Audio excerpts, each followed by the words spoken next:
Boa tarde a todos.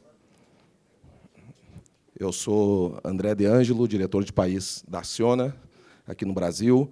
É um prazer recebê-los aqui, em nome da ABDIB, para esse nosso Fórum de Infraestrutura de 2024. Agora nós vamos tratar do painel de transporte e logística, o qual tenho a honra aqui de convidar o nosso ministro dos Transportes, Renan Filho, para compor aqui a nossa, vamos chamar de mesa aqui, nossa plenária. Nosso presidente da Agência Infra, pode ser, né? Jorge Bastos, por favor. O nosso diretor-geral da NTT, Rafael Vitali. E o CEO da CCR Rodovias, Eduardo Camargo. Pode sentar aí. Edu.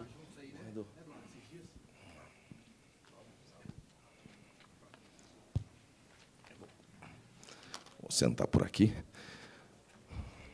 Bom, ministro, eu primeiro convido o senhor a fazer a abertura, suas palavras iniciais, né, da forma que o senhor preferir, de pé, sentado. Aí depois eu dou início aqui com algumas perguntas para os nossos convidados.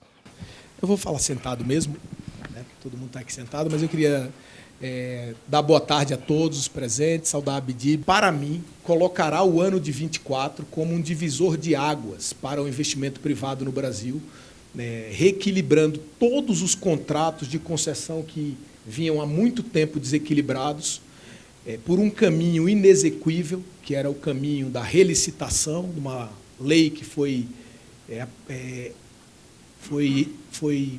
construída no Brasil a partir da edição de uma medida provisória, ainda no governo Temer, que era uma ideia boa, que era achar uma válvula de escape para aquilo que não estava funcionando bem. Entretanto, ela se transformou numa legislação inexequível, porque nós nunca conseguimos relicitar algum contrato que estivesse em desequilíbrio grave. E isso, a meu ver, fazia com que essa lei de relicitações, na verdade, fosse um eufemismo para obras paradas. Quando a gente fala contrato em relicitação, a gente não sabe bem o que significa, e aí vou concluir para abrir aqui, a gente não sabe bem o que significa esse contrato está em relicitação. O cidadão não entende bem o que isso significa. Mas o que significa? É que as obras da subida da serra no estado do Rio de Janeiro estão paradas há anos, é que a BR-163, lá no Mato Grosso do Sul, está com dificuldades há anos, é que a duplicação da BR-101 no Espírito Santo, depois do cidadão vir em pista dupla por São Paulo, pelo Rio de Janeiro, chega no Espírito Santo e volta a pegar a pista simples, as obras paradas há anos, a rodovia, a Fluminense, no Rio de Janeiro, também desequilibradas com obras paradas, a Regis Bittencourt, com uma tarifa muito abaixo da realidade mercadológica, com o pavimento aquém da necessidade dos pavimentos em Minas Gerais e em São Paulo, o mesmo com a Fernão Dias. Então, coisas dessa natureza, o cidadão não entende bem, alguns não estavam em relicitação, mas foram licitados em um outro momento. O Brasil viveu uma curva de aprendizagem, e essa curva de aprendizagem demonstra que aquele modelo que foi licitado naquele momento não condiz com a realidade nacional desse momento de agora. Então, por exemplo, o cidadão paulista, ao rodar por uma rodovia federal, ele se depara com talvez o único estado no Brasil em que a infraestrutura das rodovias federais seja pior do que a das estaduais. Mas se depara com isso por um motivo, porque as estaduais são, em sua maior parte, concedidas com pedágios em torno de 16 a 19 reais, na média, enquanto as rodovias federais têm um pedágio de R$4. E ninguém faz essa comparação para o cidadão, não diz isso, e as pessoas não compreendem por que não há investimentos. Então, cidades grandes como Guarulhos, onde nós vamos lá inaugurar um viaduto proximamente, no próximo sábado, um trevo de entrada da cidade, não tinha um trevo de entrada. Cidades como Taboão da Serra, onde passa uma rodovia muito relevante, a BR-116, dentro dela, e não há investimentos para o cidadão pegar o rodoanel, leva 1 hora para pegar o rodoanel em Taboão.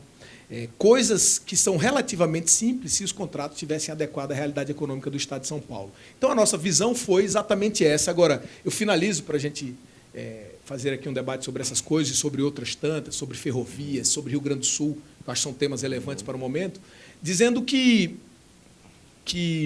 é muito difícil encontrar solução nova para problema antigo. É bem difícil, porque a gente tem em torno de 23 concessões no Brasil, das quais até 15 estavam em desequilíbrio e pediram otimização de contrato agora. Essas 15 podem garantir 200 bilhões de investimento no curtíssimo prazo. No curtíssimo prazo. CCR mesmo está lá na 163, otimizou o contrato, começa o investimento na hora. Já está no trecho, já conhece, já tem projeto, já tem licença ambiental, não haverá prazo novo para se adequar para o conhecimento, como há em novos leilões, de maneira que isso é muito relevante, muito importante. Nós temos contado, assim, eu acho que uma questão que às vezes não fica tão aparente para o público, mas o governo do presidente Lula tem muita força institucional, ele faz as instituições se moverem a fim de garantir condições para que o Brasil tenha uma melhoria no ambiente contratual, com segurança jurídica, com transparência na infraestrutura, para promover esses investimentos. O trabalho do TCU tem sido fundamental, muito importante, e eu acredito que agora a primeira que está lá é a ECO 101, né? Se o plenário aprovar a ECO 101, né, Vitaly, que deve ocorrer em breve, ela virará o case e o norte também para todas as outras otimizações de contratos. E eu acho que se a gente conseguir, ao mesmo tempo, e aí concluo, otimizar os contratos que estão elencados no TCU e realizar algo em torno de 30 a 35 leilões nesses 4 anos, o que é também muito arrojado, e daqui a pouco eu quero entrar nesse assunto com vocês aqui, e otimizar 15 contratos, nós teremos condição de ter 50 novos contratos em infraestrutura rodoviária, fora ferrovias, no Brasil, contra 6 contratos que foram feitos no período de 18 a 22, em rodovias. Então, 50 novos contratos contra 6, essa é a grande mudança que o Ministério dos Transportes pode fazer nesse momento. E estamos fazendo isso, conversando com todos, sem ruído no mercado, cumprindo contratos, com segurança para todo mundo, com legalidade.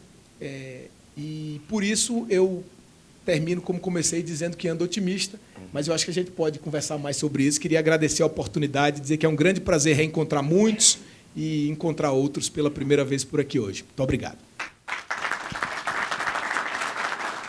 Obrigado, ministro.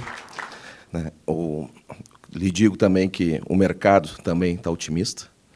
Principalmente, eu tive a oportunidade, eu acredito que tantos outros, de conhecer com mais detalhe em diversas ocasiões, em roadshows, no exterior, no Brasil, que o seu ministério tem feito sobre o pipeline das rodovias que estão, né, em processo de licitação, em todas as suas etapas, desde os seus estudos iniciais, passando pelo TCU, e os prazos vêm sendo cumpridos, né? Então, fazendo uma conta rápida, 35 licitações, nós temos 30 meses, uma por mês, mais ou menos, daqui até o final do seu governo, né? É um prazo, arrojada essa meta, né?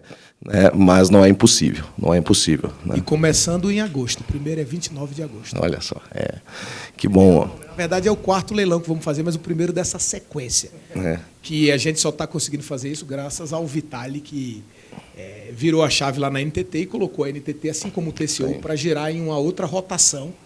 E aí me permita só fazer uma parte, porque o Brasil fazia um leilão por ano. A gente começou a leiloar a rodovia federal lá em torno de 97. Até ali 2022, nós tínhamos feito 23, menos de um por ano, nesse período longo. Nos últimos 4 anos, para efeito de comparação, fizemos 6, 1,5 por ano. 1,5 leilão por ano. A gente está desejando fazer 35 novos leilões e otimizar 15 contratos. Porque assim foram feitos 1,5 leilão por ano e deixaram os 15 desequilibrados sem solução. Então, o nosso desafio é muito grande. Mas por que a gente deseja fazer mais leilões e não apenas um leilão por ano, que é o que eu disse ao Vitaly, fiz ver a diretoria lá da NTT e ao próprio Ministério? É porque, a meu ver, não sei se há discordância aqui nesse colegiado, mas é bom a gente debater isso, a meu ver, fazer um leilão por ano num país com a necessidade de investimento em infraestrutura como o Brasil, não dialoga com a nossa necessidade. É mais ou menos como a gente diz lá no Nordeste, é fazer um só para dizer que fez, mas não é para melhorar a infraestrutura. É verdade. Antes de eu iniciar as perguntas aos outros colegas aqui do painel, eu queria que o senhor comentasse um pouco.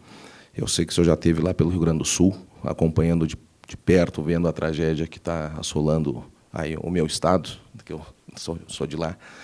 E eu queria que o senhor comentasse um pouco, né, o diagnóstico que vocês vêm fazendo, que sugestões, que proposta de solução, de investimentos emergenciais, né, de forma mais objetiva, né, ministro, para que todos aqui possam saber como que o Ministério do Transporte está atuando aí, junto com o governo federal, para ajudar os gaúchos. Olha, todas as rodovias em concessão já estão com seus trechos liberados. Isso é uma informação importante.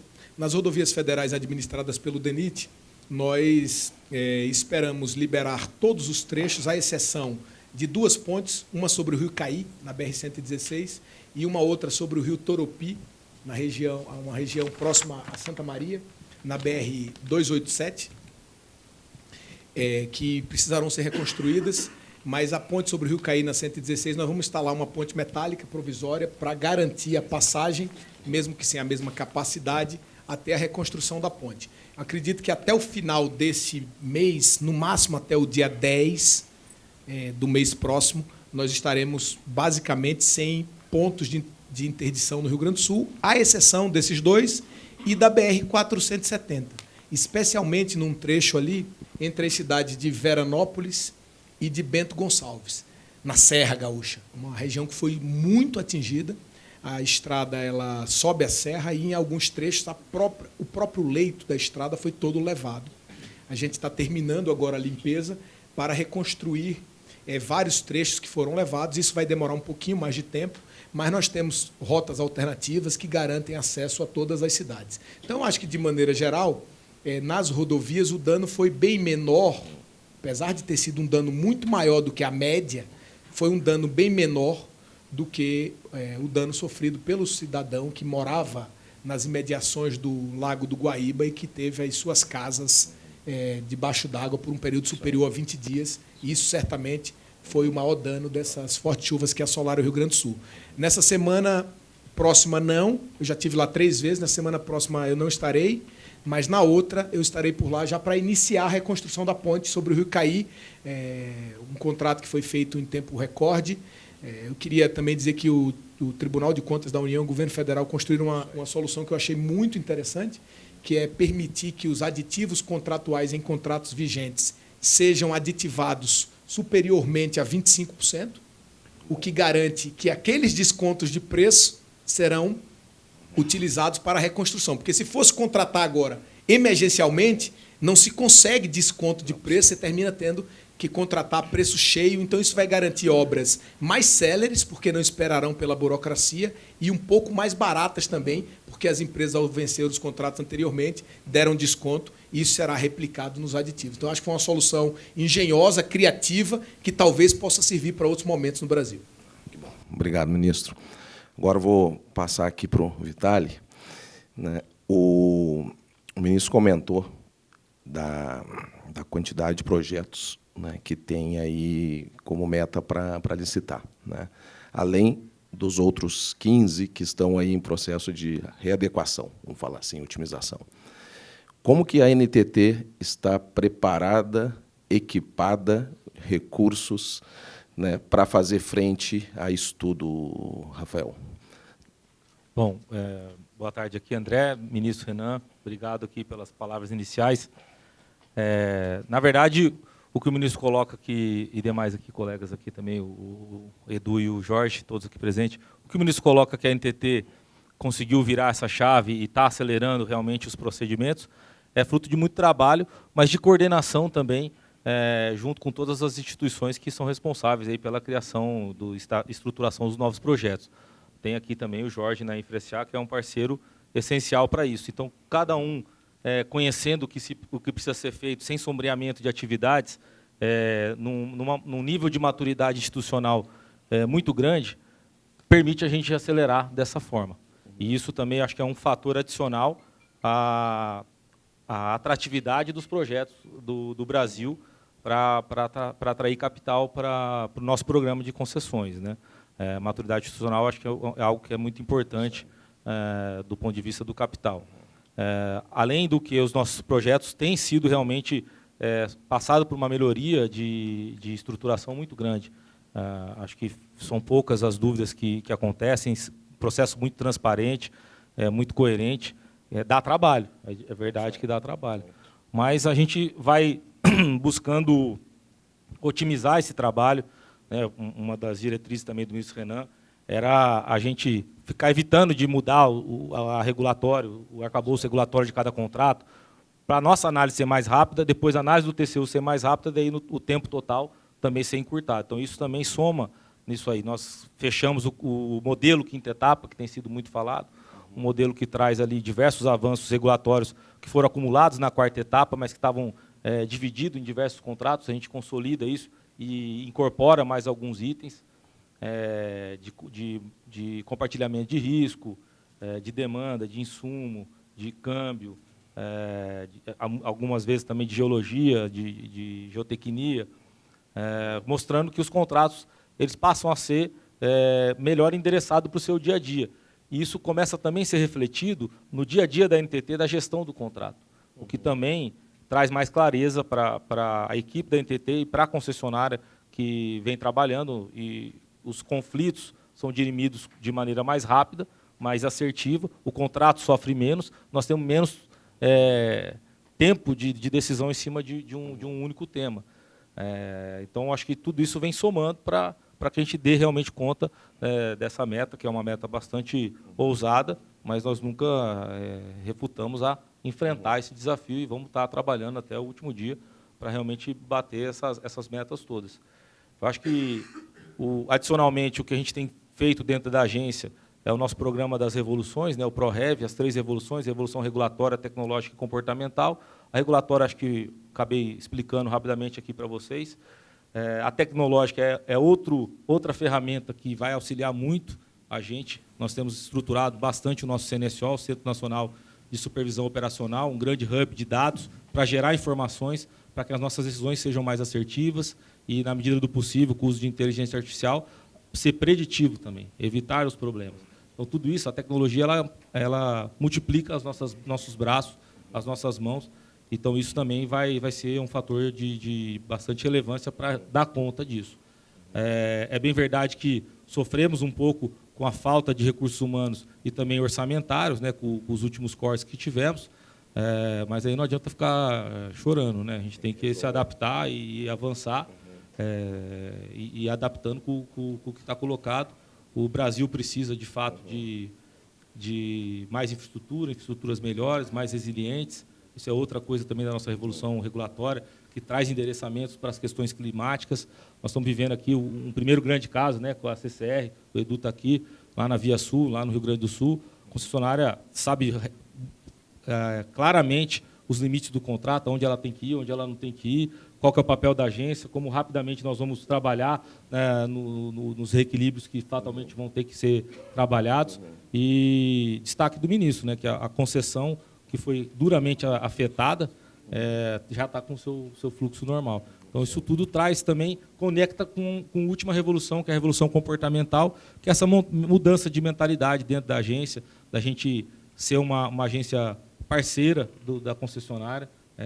O projeto, eu sempre falo, o sucesso da concessão é o sucesso da agência e vice-versa. Então, juntos temos que enfrentar os problemas, encontrar soluções, cada um tendo coerência daquilo que é responsabilidade sua, exigindo do outro o apoio quando necessário, se colocando no lugar do outro para compreender o porquê do sim e o porquê do não. E isso tem sido bastante repercutido dentro da NTT. O próprio Tribunal de Contas da União também já passou para essa fase de adaptação. O ambiente de solução consensual já diz muito sobre isso. E nós temos encontrado eco lá no tribunal, que eu acho que é muito importante, também faz parte dessa grande engrenagem. Eu acho que, de uma forma geral, mostra que capacidade e competência, acho que todos têm aqui, Ministério, Infracia e a NTT, para dar conta desse grande programa de concessões que é colocado pelo ministro Renan. Muito bom. Obrigado, Rafael. acho que esses teus comentários, né, da atualização de como a agência está enfrentando, com recursos, com ferramentas, com tecnologia, softwares, isso, não sei se todos sabiam aqui, mas isso é importante, né, que todos entendam que realmente a agência está se preparando, já está preparada e está fazendo frente a todos esses desafios aí. Agora minha pergunta vai para o Jorge Bastos, né, que não podia ser diferente de planejamento, né, de como, né, que nós sabemos que existem aí alguns planos, né, de planejamento, logística, né, o PNL 2035, depois o plano integrado de longo prazo para a infraestrutura, né, o que entendemos que esses planos estão vigentes, e eu queria saber se esses planos vão sofrer alguma alteração, alguma adaptação, alguma melhora, né, para os próximos anos. Bom, boa tarde a todos. Quero cumprimentar a André pela condução aí e agradecer a Abdib pelo convite, cumprimentar meus companheiros de mesa, o ministro Renan, que é um ministro que tem feito um trabalho excepcional, o André e o Vitali, que a gente tem sempre contato direto. O ministro Renan, quando me convidou para ir para a infra, né, ele tocou no ponto muito sério, da gente fazer um plano nacional de logística que seja um plano de Estado, não um plano de governo. O que os países todos envolvidos, a gente tem planos, a gente já sabe, a Alemanha sabe o que vai, o projeto que vai fazer daqui a 2, 3 anos já está lá, já tem um projeto, já tem licença ambiental, já tem tudo. O Brasil precisa de ter um planejamento desse de longo prazo. É fundamental que a gente tenha um plano nacional de logística, mas discutido com toda a sociedade. É importante que toda a sociedade... Hoje nós temos já um acordo com a Abdib, nós temos um acordo com a Fundação Dom Cabral, né? É importante que a gente discuta com toda a sociedade. Então, a gente vai começar o plano de 2055, tem um 2035 que foi feito no governo passado, anteriormente, com outros parâmetros que a gente está revendo. A gente está agora vendo os planos setoriais para poder se adaptar, vamos fazer, inclusive, uma audiência pública sobre os planos setoriais, mas a gente está focado no plano de 55. Nós vamos discutir com toda a sociedade. Acho que todos vocês vão poder contribuir para que esse plano seja um plano de Estado, que ele tenha consistência, seja discutido com toda a sociedade, todos possam contribuir para a gente ter um plano sólido, que a gente possa fazer projetos para o futuro, porque não é só falta de dinheiro, é falta de projeto. Você tem dinheiro e não tem projeto, você não consegue realizar as coisas. É fundamental que a gente tenha a infra tenha uma carteira de projetos para que a gente possa imediatamente fazer. Um projeto bom demora tempo a fazer. Todos os senhores sabem disso. Não adianta você fazer um projeto em um ano e meio, o projeto sai meio capenga, não adianta, e depois você tem que corrigir. Né? É fundamental. A gente tem uma cabeça branca, já viveu há muito tempo, a gente sabe os percalços que tem esses projetos. A NTT sofre também, eu falava isso lá atrás, quando eu estava na NTT. É muito legal a gente estar aqui comemorando 60% de desconto numa concessão, mas quem vai regular essa concessão depois, eu vou ficar aqui mais 3 anos, mas quem vai regular a concessão toda durante 30 anos é a NTT. Então, se o projeto é ruim, quem sofre é o usuário, quem sofre toda a sociedade. Então, é fundamental que a gente tenha projetos com consistências, bem fundamentados, para que eles possam acontecer. Eu acho que, então, essa missão que o ministro me deu, a gente está tentando realizar ao longo do tempo, mas e a gente vai discutir com toda a sociedade. Faço questão, a gente está vamos fazer seminários regionais para discutir com todos os entes, para a gente que tenha um plano consistente, tenha credibilidade, seja bem debatido com toda a sociedade. Acho que isso é fundamental. Não, sem dúvida nenhuma. E uma coisa importante também é que o Jorge tem uma responsabilidade muito grande, que ele é o cabeça branca lá do Ministério dos Transportes. Apesar da minha, nesses últimos meses, ter ficado mais branca do que quando eu entrei. Achei que eu tinha ficado de cabelos brancos no governo, lá de Alagoas, mas aqui parece que meus cabelos estão ficando mais brancos ainda, viu, André? Mas o Jorge é o cabeça branca lá do Ministério e a responsabilidade toda da sobriedade, de não deixar a gente errar em momento algum, é toda sua essa responsabilidade, Jorge. Muito bem. Agora vou fazer uma pergunta para o Edu. A CCR dá para dizer que eu acho que é a pioneira, né? Das pioneiras em concessão rodoviárias no Brasil. Né? Já teve contratos que performou 100%, já foi relicitado, ou seja, passou por diversos governos, né? E sempre cumpriu com seus compromissos, né? Eu acho que todos nós aqui que somos brasileiros, a gente tem orgulho de dizer que tem que é do Brasil uma das maiores concessionárias de transporte, né, que é brasileira, né? Então, né, primeiro, parabéns, né, por isso. Agora, é claro, como tem muitos contratos no âmbito estadual, né, estaduais, contratos federais, né, contrato, aqui a gente vai falar só de rodovia, né, e ferrovia logo depois, existem preocupações, né, Edu? Então, preocupações, né, eu não acredito que não é nem a questão da insegurança jurídica, né, porque isso já está demonstrado, né, que não tem, pelo menos os contratos de vocês da SEG, todos foram performados, estão performando, né, mas existem preocupações de reequilíbrio econômico-financeiro, nós passamos aí por uma crise de Covid, nós passamos aí por uma crise de guerra da Ucrânia, né, e que aumentou os insumos de forma exponenciais, né, e a concessionária não pode parar, né, ela tem que seguir prestando seu serviço, seguindo prestando sua manutenção, né, e entendo que isso é uma preocupação, né, e a pergunta vem nessa linha, né, como é que vocês estão resolvendo, equacionando isso, porque, final do dia, a concessionária também é uma empresa privada que precisa gerar seus resultados, prestar conta aos seus acionistas, né? E como é que está isso? Né? Ótimo, obrigado. Boa tarde, André. Boa tarde, ministro Jorge Bastos, Vitali. Acho que esse é um ponto super importante, né? Eu fiz algumas anotações aqui das outras apresentações durante o dia, né? E uma das coisas que foram faladas aqui ao longo do dia foi justamente esse tema de segurança jurídica, né? Acho que segurança jurídica é um tema fundamental para o investidor ter segurança em colocar seu capital em qualquer tipo de investimento. Fala-se muito, né, ministro, em trazer o investidor estrangeiro para o Brasil. A CCR, apesar de ser uma empresa de controle nacional, é uma empresa que é onde o investidor estrangeiro escolheu para colocar o seu capital, né? O nosso float na Bolsa, 80% é investidor estrangeiro. Então, o investidor estrangeiro escolheu investir em infraestrutura rodoviária, metroviária, de aeroportos, através da CCR, um dos veículos através da CCR. Né? E segurança jurídica, no setor de concessão de rodovia especificamente, você mencionou bem, né, André? Nós estamos completando quase 30 anos da primeira concessão, que foi da Ponte Niterói, que já acabou, já foi relicitada. Depois veio a Dutra, que já acabou, já foi relicitada, hoje é a RioSP, e com muito sucesso, né? Então, acho que o programa de concessão é um programa muito bem consolidado no Brasil, acho que tem uma evolução muito importante, tem tido evoluções importantes, agora estamos na 5ª etapa, né, com contratos mais modernos, enfim.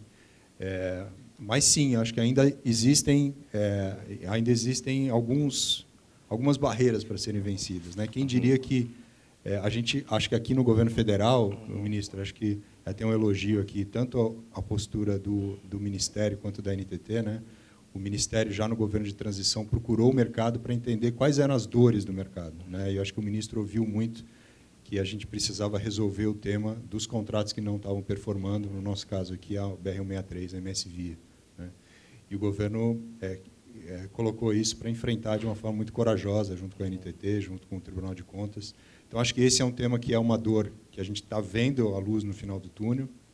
Estamos muito próximos de resolver, acho que com essa solução consensual. Acho que isso também é uma evolução da segurança jurídica, né, na linha da gente não precisar ir para o caminho da judicialização. Então, a gente vê, inclusive após a iniciativa da CSEX Consenso, né, a gente vê iniciativas da própria NTT em criando lá uma Câmara de de consenso para que os assuntos não precisem seguir para uma judicialização. Então, acho muito louvável a iniciativa, tanto do Ministério quanto da NTT. Então, a gente enxerga isso de uma forma muito positiva. Agora, a gente ainda enxerga alguns temas a serem vencidos nos entes subnacionais, né? Então, aqui no âmbito federal, a NTT foi muito diligente no sentido de endereçar o tema do Covid, que foi uma grande dor para as concessionárias, né? E a gente conseguiu fazer o reequilíbrio, fazer o cálculo do Covid. A primeira agência reguladora do mundo a reconhecer, e não sei se foi a única também. Pelo menos, né, ministro, você esteve na Europa esses dias aí, você sabe como é que está isso. Também era uma dor, porque isso fere direto o caixa da concessionária, né? Então, e a gente ainda não conseguiu endereçar a Covid em todos os contratos, né? Então, acho que esse é um tema. E quem diria, né, que a gente, em algum contrato, ia estar discutindo reajuste de tarifa. A gente tem contrato que não reajusta tarifa há 4 anos, ministro. Então, assim, quem diria, né, que em 2024 a gente já está discutindo um tema tão básico quanto esse. Comigo não acontece isso. Pois é. Até de vez em quando tem que pagar um preço, mas... André, só te interrompendo um pouco, mas para falar um pouco do... Nós vivemos muito esse tempo lá atrás. A coragem do ministro Renan.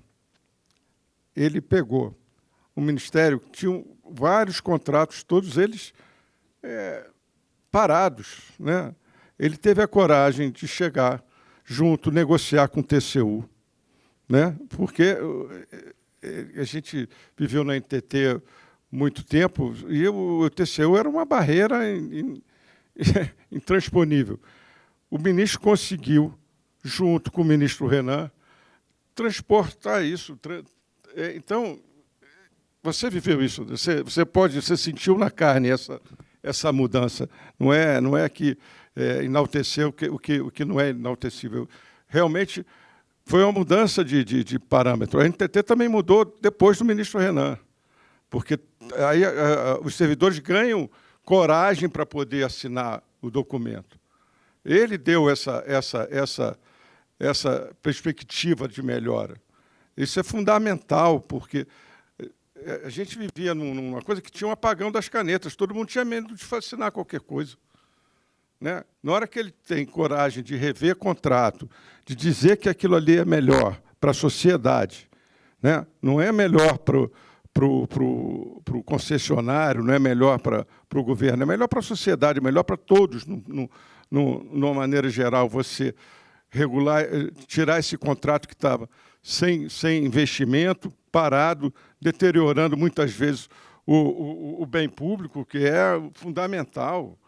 O Brasil tem rodovias, talvez as melhores rodovias do mundo em termos de parâmetros. Poucos países têm a área rodoviária que o país tem. Então, é fundamental a gente enaltecer isso, porque é uma mudança de paradigma. Realmente, você vive um ambiente hoje que você pode discutir isso abertamente.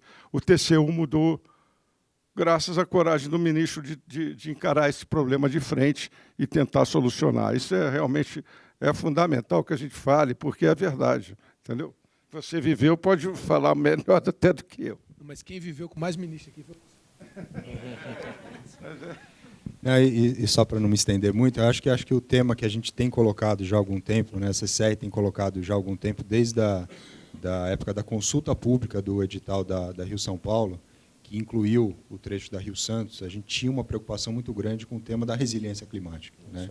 Então, a gente estava já observando que essa é uma tendência, isso já está aqui, né? Não é uma coisa do futuro, né, ministro? Então, já está acontecendo. Então, no primeiro mês de contrato da Rio-São Paulo, nós tivemos um evento lá naquela região de Angra, de Mangaratiba, muito sinistro, foram 600 milímetros de chuva, né? Então, e a CCR, né, Vitália, acho que a CCR entrou de uma forma muito diligente, né? Em poucos dias a gente conseguiu desobstruir a rodovia inteira. Em nenhum momento a gente questionou de quem que era a obrigação, se ia pagar, se não ia pagar, porque é muito claro, nosso entendimento é muito claro, toda a previsão contratual. Então, a gente tem um seguro que cobre, por óbvio, parte do que é possível segurar, e aquilo que não é seguro, o contrato é muito claro, né? Então, é um reequilíbrio do contrato, que a NTT já está começando a discutir com a gente. E agora no Rio Grande do Sul não foi diferente, né? Então, em menos de 10 dias, a gente desobstruiu toda a rodovia, ela já está toda liberada. A gente sabe da importância da rodovia como um canal até para escoar tudo que precisa ser levado lá para o Rio Grande do Sul. Então, a CCR, mais uma vez, a gente também não mediu esforços e por óbvio, que todas as conversas agora começam e acho que esse é um teste importante, né? Como é que a gente vai endereçar isso dentro da matriz de risco do contrato. Acho que o entendimento nosso da NTT é muito claro, é um fator extraordinário, isso precisa ser tratado adequadamente, mas acho que esse é um tema que é o tema do momento, acho que é um tema importante para ser endereçado, inclusive na matriz de risco dos novos contratos. Obrigado, Edu. E tão importante quanto isso é o prazo, né, de solução disso, né, que eu acho que está mais do que claro, existe a boa vontade de resolver isso, de todos, né? A gente está falando do Ministério, Agência Infra, NTT, privados, né? Então a gente coloca o caixa agora, né? Então, exatamente. Precisa... Concessionária entra na frente sempre, né? Para resolver, porque tem que dar solução, tem que, né? Com relação ao prazo, né? Além da Câmara de Solução Consensual dentro da NTT, que foi dito pelo Edu, que já é uma realidade, nós assinamos ontem o primeiro termo de solução consensual com a ECO 050 dentro da NTT. Nós também estamos moldando a última norma do RCR, que é o Regulamento de Concessões Rodoviárias, o número 5, que vai trazer o Instituto do Reequilíbrio Cautelar. Então, nessas situações onde o mérito já não é mais questionado, já foi reconhecido o mérito, e precisa só quantificar, você já pode conceder um reequilíbrio cautelar num determinado percentual, dentro de um debate que precisa ser feito, e aí a diferença depois pode ser feita com mais calma. Lembrando que é sempre um contrato de longo prazo, então se a gente errar um pouquinho para mais, também no ano seguinte faz o equilíbrio de novo. Então não pode ter receio de fazer essas coisas, porque o contrato sangrando é a pior coisa que pode acontecer para o longo prazo e para a vida do usuário. Muito bom, Rafael. Muito boa notícia. E no caso dessa questão de resiliência climática, Eduardo, eu acho que a gente tem que incorporar cada vez mais seguros mais efetivos. Eu acho que isso é um avanço que a gente vai precisar também percorrer nos contratos, porque garantir seguradoras que, em caso de sinistros como esse, possam assumir a responsabilidade, ao invés de transferir 100% do custo ao cidadão, acho que é uma modernidade que os contratos também precisaram ter à luz dos eventos climáticos que se intensificam a cada ano. Viu, ministro? Esse foi um dos assuntos que nós debatemos agora nessa viagem que nós fizemos. Você estava junto lá e você viu, né, André? Que as seguradoras possam ver esse tipo de contrato, né, dentro das concessões. É fundamental, porque, senão, no final, por mais que tenha o reequilíbrio, que vai pagar a população, né? É fundamental que tenha esse seguro. Acho que O homem da seguradora está lá no cantinho, lá, ó, o André Marchi. Só escutando, ministro. Eu sou economista, sabe? Aí os economistas comentam que só um grupo de pessoas, um grupo bem seleto, sabe fazer mais conta que banqueiro, é segurador. Não. Ô, André, já que a gente está falando de seguradora, eu tenho que te dar o direito de fala, né? Obrigado, André. Boa tarde, ministro, Jorge, Edu, André. Bom, pessoal, esse é um tema muito quente para todos nós e acabamos de falar no painel anterior da importância que os contratos de concessão eles são calibrados, quando da contratação de seguros, com base em fatores conhecidos, precificáveis. Então, se nós temos uma experiência de 10, 15, 20 anos de que chuvas ocorrem de 50, 70, 100 milímetros, ou os ventos até 50, 60 km por hora. Desculpe. Quando nós temos... Vou sentar aqui, então, já que me deram a liberdade, eu não vou perder a oportunidade, né, Dom? Então, quando nós temos um problema como esse, que a gente passa a ter 600 milímetros de chuva, o cálculo da contratação dos seguros não previu esse padrão de cobertura. Do contrário, se tivesse que prever o aleatório, o extraordinário, o custo de seguro seria tão alto que passaria para o usuário. Aí tem uma outra solução, que é a contratação, como se faz em todos os países da América Latina, nos Estados Unidos, que vive riscos catastróficos, é contratar uma cobertura para riscos catastróficos, quando for o que nós chamamos de extraordinário. Quem pode contratar isso é o próprio Estado, que contrata essa cobertura para o seu fundo de catástrofe. Isso. E pode ser Estado, município, mas transferir essa responsabilidade do extraordinário ao concessionário vai acabar elevando demais o custo da tarifa. O mercado de seguros vai aceitar, porque existe cobertura no mercado. O problema é o preço, vai encarecer. Então, da forma como nós entendemos, e aqui falando em nome da ABDIB também, nós entendemos que o ideal é transferir ao concessionário privado aquilo que é precificável dentro de parâmetros estabelecidos em consenso. Aquilo que for extraordinário, ou é reequilibrável, ou ele pode ser transferido para uma cobertura de riscos catastróficos que o mundo inteiro oferece essa cobertura. Tá bom? Obrigado. Obrigado, André. Bom, ministro, nós temos aqui mais... Vamos roubar, era 5, mas vamos falar em 10 aqui. A gente só falou, né, a gente falou muito aqui sobre rodovias, né? Eu acho que está mais do que claro, né, a evolução que teve nos contratos, desde a primeira geração, segunda geração, já estamos na quinta, né, os contratos cada vez mais sendo adaptados e adequados à situação, né, da atualidade, né, e um diálogo aberto entre o privado e o público, porque senão não dá certo. Mas nós temos também aí a questão das ferrovias, né? Nós temos ferrovias aí que estão para ser negociadas, né, para uma renovação antecipada, ferrovias muito importantes para carga, né, e que se fala de Ferroeste no Paraná, Ferrogrão aqui, né, no norte, e outros tantos projetos, autorizações. Eu queria que o senhor comentasse um pouco, desse para nós um parâmetro de como está o setor ferroviário hoje e o que o Ministério está fazendo, porque, da mesma forma que o rodoviário não viabiliza 100% na mão do privado, que o Estado tem que estar junto também, e às vezes sozinho, o mercado ferroviário nós entendemos da mesma forma, né? Então... Eu acho que o ferroviário, o desafio para o investimento privado é até um pouco maior, né? Ele dificilmente, uma ferrovia num país continental como o Brasil, para apenas carga, sobretudo, se viabiliza apenas com investimento privado. É bem difícil. E eu acho que esse foi sempre o grande gargalo para o país, porque o país que vive sempre num ambiente de restrição fiscal, né, que não tem condição de investir os seus próprios recursos, para fazer obras bilionárias, por exemplo, você falou em duas, Ferroeste, Ferrogrão, para fazer uma conta redonda, bota aí 80 bilhões de reais, as duas. Isso aí. Imagina. Do barato. Só as duas. Talvez né? chegue a 100.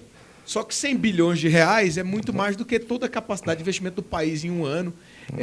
E isso é muito dinheiro para qualquer país do mundo, né? Se você for falar nos Estados Unidos para investir 20 bilhões de dólares, é peso pesado. Não é todo mundo que investe isso, não.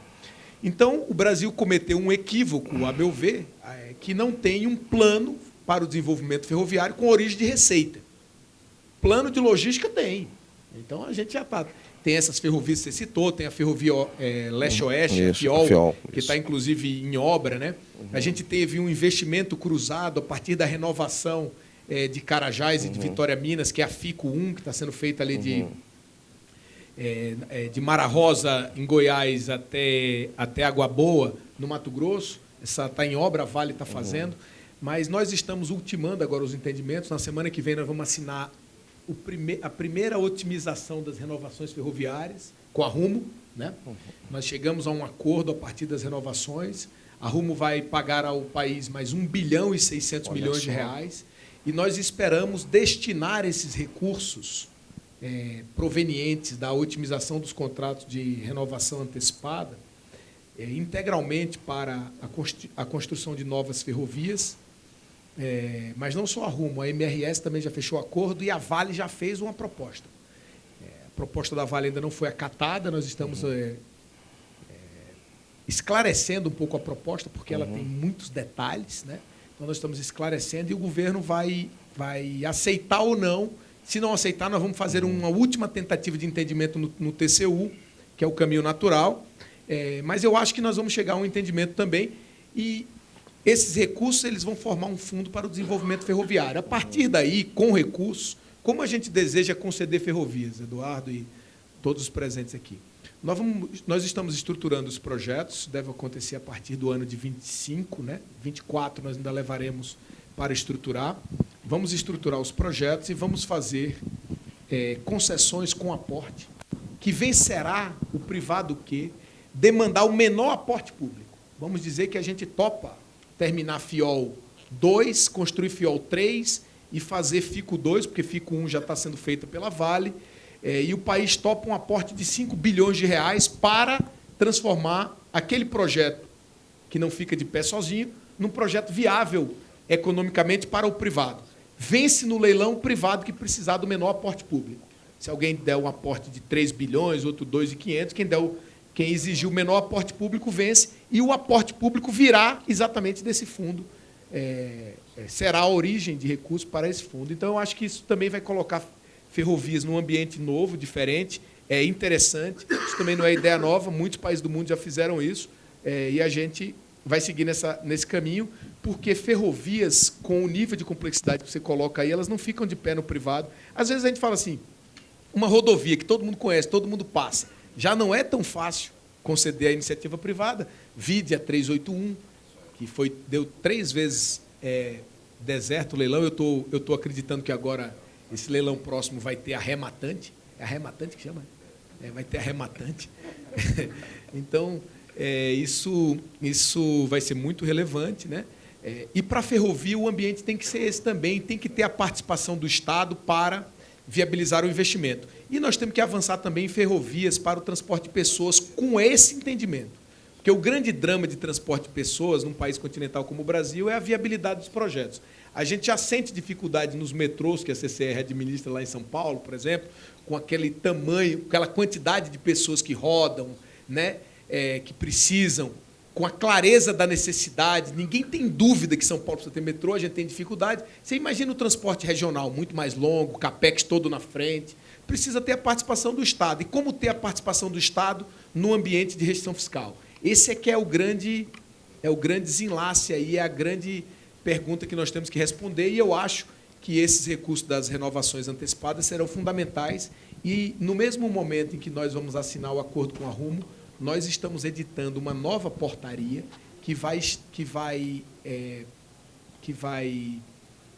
organizar as renovações antecipadas do futuro, fazendo uma separação daquilo que nós corrigimos com relação às renovações antecipadas anteriores e aquilo que vamos fazer para frente. Isso pode nos dar algo em torno, grosso modo falando, de 30 bilhões de reais, com a correção das renovações antecipadas do passado, mais as renovações antecipadas que a gente pode fazer no futuro.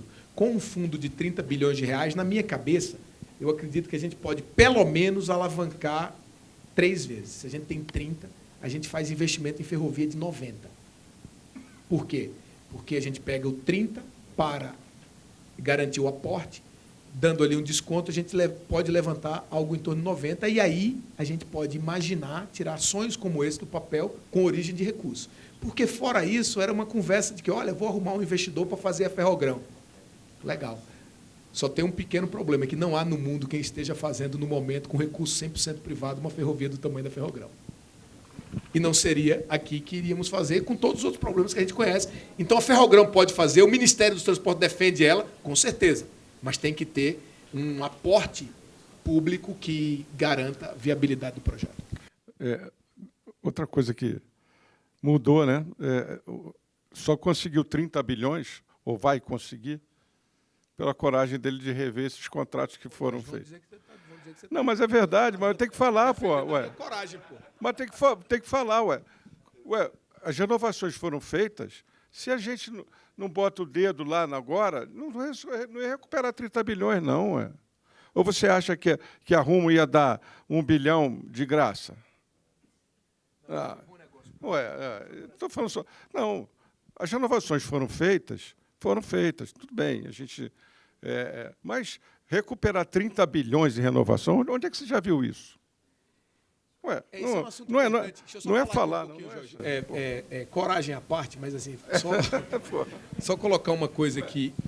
As renovações antecipadas, elas foram feitas no Brasil muito barato. E as próprias companhias entenderam que precisavam corrigir para evitar até problemas futuros para elas próprias. E isso vai ser um divisor de águas para o Brasil mesmo.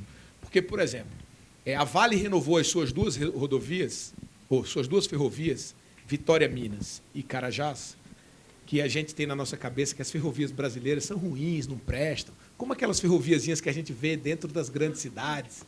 Até a minha cidade, lá onde eu fui prefeito, em Alagoas, passou uma ferrovia velhinha, aquele dormente de madeira de 50 anos atrás, bitola estreita, não roda trem há muitos anos. Né? O Brasil é cheio dessas ferrovias no interior de São Paulo, de Minas Gerais, no Nordeste brasileiro inteiro. E o povo brasileiro incutiu na sua cabeça que as nossas ferrovias são assim. Elas são assim, Renan? Não.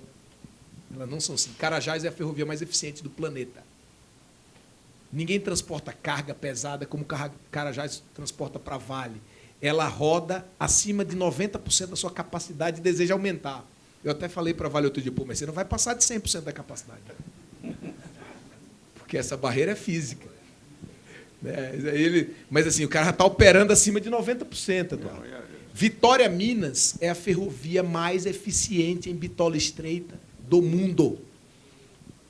Para o povo brasileiro saber disso, porque às vezes o brasileiro desconfia dele próprio.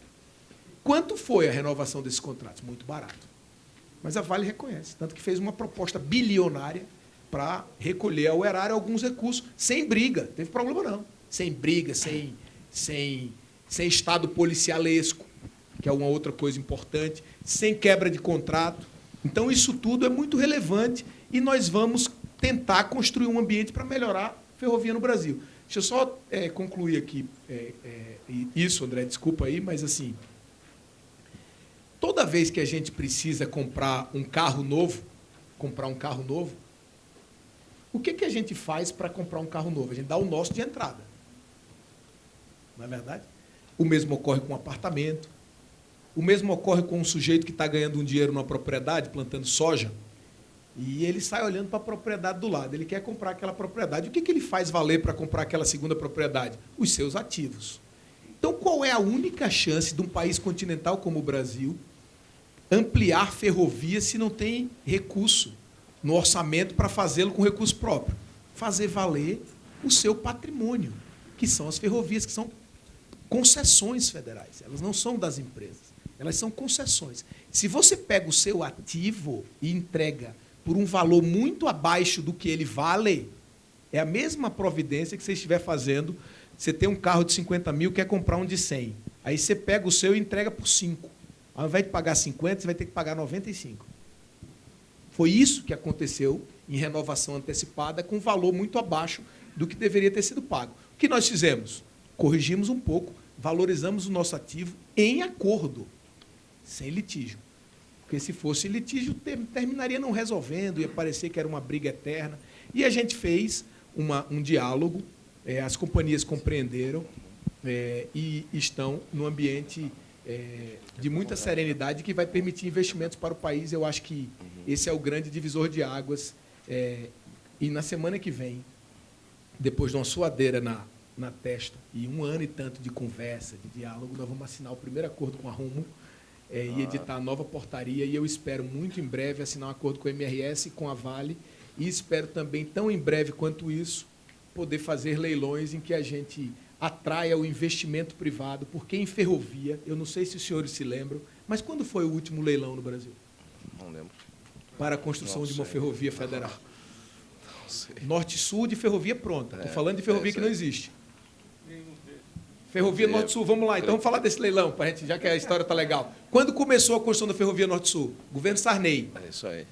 Governo Sarney. Foi Aí leiloou, agora a ferrovia estava 90% pronta, ou seja, levou o ativo inteiro para terminar 10%. É isso aí. Se fosse transformar o ativo todo em aporte, é como se a União tivesse feito um aporte de 90% do preço do ativo. É isso aí. Entretanto, esse aporte durou apenas parcos 30 e poucos anos. Então, assim, esse modelinho funciona para a nossa necessidade, a necessidade da nossa agricultura, do desenvolvimento do Brasil? Obviamente não. Então é isso que nós estamos tentando enfrentar. Agora, são essas durezas aí, e a gente tem um caminho agora a seguir. Mas desculpa Muito aí. bom. Esse Não, tema foi é ótimo. muito atrativo. Não, mas é bom, acho que todo mundo gosta de escutar, ainda mais vindo do senhor. Queria agradecer, então, né, primeiro, em nome da ABDIB, parabenizar a gestão, sua gestão aí no Ministério, né, junto com o Jorge, junto com o Rafael, né, que estão de parabéns, né, muito reconhecido pelo nosso setor. E agradecer vocês todos, novamente, o Edu, o ministro, o Jorge e Rafael, por participar do painel e trazer boas notícias aí e bom debate, tá bom? Acho, bom. Bom, boa tarde a todos. Nós estamos aqui em mais uma sessão do nosso ABDIB Fórum, né? Desta feita aqui com uma nossa sessão de portos e aeroportos, né? Com convidados aqui bastante especiais aqui, né? Formadores de decisões aqui em Brasília, né?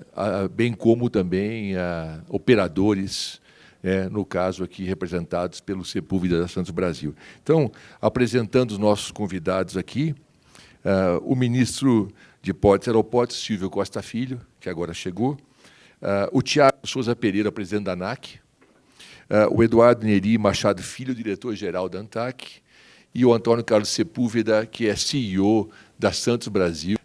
Não dá para começar uma conversa nesses tempos que nós estamos aqui sem lembrar, né, sem ter a nossa sensibilidade e a nossa consciência com o Rio Grande do Sul, né?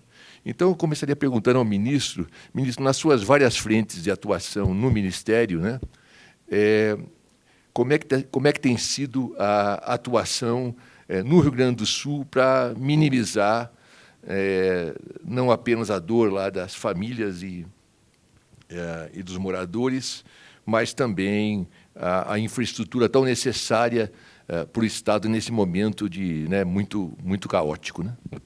Olha, primeiro, meu muito boa noite a você, Miguel. Quero parabenizar pelo excelente encontro, né, que o dia de hoje reproduz para o Brasil, um diálogo importante com todos os canais institucionais de participação popular, mas, sobretudo, um diálogo com o setor produtivo nacional, o governo brasileiro tendo o privilégio não só de ouvir, de dialogar, mas também de poder apresentar ao Brasil as ações estratégicas que, de fato, o governo do presidente Lula vem fazendo.